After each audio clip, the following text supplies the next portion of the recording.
ఆ విధంగా ఒక తల్లి వాడిని ఆదరించినట్లు యెరూషలేము అనగా దేవుని చేత కట్టబడిన పట్టణం. నన్ను దేవుడు కడితే మనం అనేకులను ఆదరించే వారంగా తయారవుతాం. నిన్ను దేవుడు కట్టలేదు అనుకోండి, నేను ఎవరిని ఆదరించే జ్ఞానం నీ దగ్గర ఉండదు, ఆదరించే శక్తి నీ దగ్గర ఉండదు, ఆదరించే ప్రేమ నీ దగ్గర ఉండదు, ఆదరించే స్వభావం నీ దగ్గర ఉండదు. అంతా నీ దగ్గర స్వార్థం ఉంటుంది. అంతా దేవుని చేత కట్టబడితే అలా ఉండదు. నువ్వు దేవుని చేత కట్టబడాలి. నీ ప్రతి తప్పు దేవుడే తప్పుదిద్దాలి. ఎందుకంటే నువ్వు మనుషులు చెప్తే వినే రకం కాదు. అలా నువ్వు దేవుని చేతనే కట్టబడితే నువ్వు అనేకులకు ఆదరణకరంగా ఉంటావు. ఒకరిని తల్లి వాడిని ఆదరించినట్లు నీ సంఘంలో నీ ప్రజలు ఆదరించబడతారు. ఎప్పుడైతే ఆదరించబడతారో నీ ప్రాంతంలో నువ్వు దేవుని దృష్టికి ఒక నమ్మకమైన సేవకుడు, నమ్మకమైన సేవకురాలి.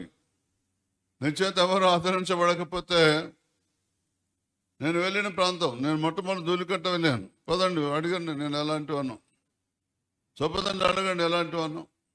నా మీద ఒక ఆయన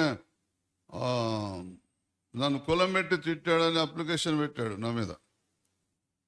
నన్నైతే పోలీసులు కనీసం ఎంక్వైరీ కూడా, నన్ను పిలవలే.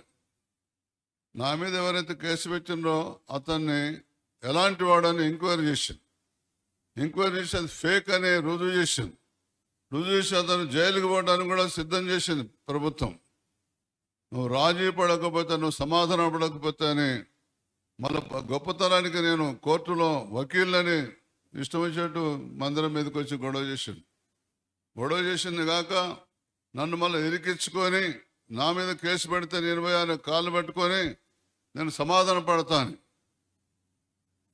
పడతాను ఇరికిస్తారుగా. ఒక దాంట్లో బ్లాక్ మెయిలింగ్ చేయాలని చూసినాను.